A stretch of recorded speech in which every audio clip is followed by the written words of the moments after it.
ITV signed this particular star, they thought it was, well, a genius idea. I mean, this is the thing with commercial television.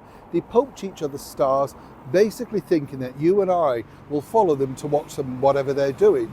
Recently, you may have seen the fact that Holly Willoughby is apparently now, for the very first time in a very lengthy career, without a prime time show. But apparently bosses are desperate to get her to front some new hits, as it were.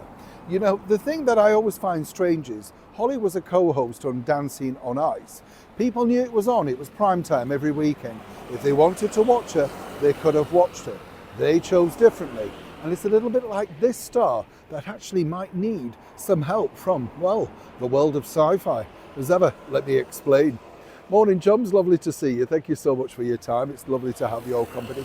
I don't know about you, I love a good quiz show, but I've got to be honest, I'm a little bit old-fashioned and like watching the old reruns of things like Blankety Blank with the brilliant Paul O'Grady as Lily Savage, and indeed in elements of Terry Wogan. Anybody else remember, do you remember this on a Friday night? Sale of the Century, live from Norwich with the brilliant Nicholas Parsons. Do you remember the lacklustre prizes? When you look at the prizes now, you kind of think people would go, what?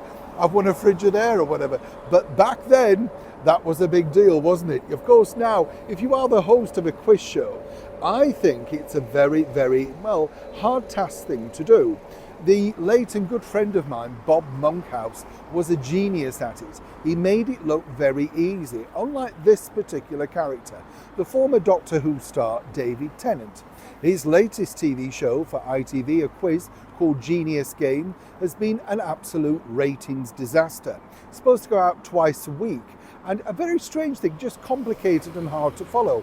Plus, he's not particularly charismatic as himself. We saw that when he recently hosted the BAFTAs, if you remember, with all those snide comments and stuff like that.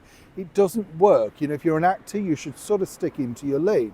Of course, a lot of people are suggesting that this particular ITV quiz show has been a disaster simply because, of course, Mr. Tennant's ongoing spat with a celebrated children's author and international icon to many people, J.K. Rowling, otherwise known as the Queen of Harry Potter.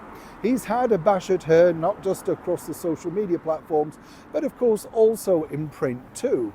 And this doesn't go down well. It's as I've told you, Ross Kemp, the actor from the soap opera EastEnders, last week popped out to help activate Keir Starmer, a man literally, you know, you would need electric plugs to put some life into that particular personality.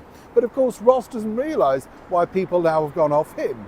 It's a little bit like David Tennant. Now, what the plan is that they're going to split the series so it now goes over 7 weeks rather than the 4 originally. So basically, they're stringing it out.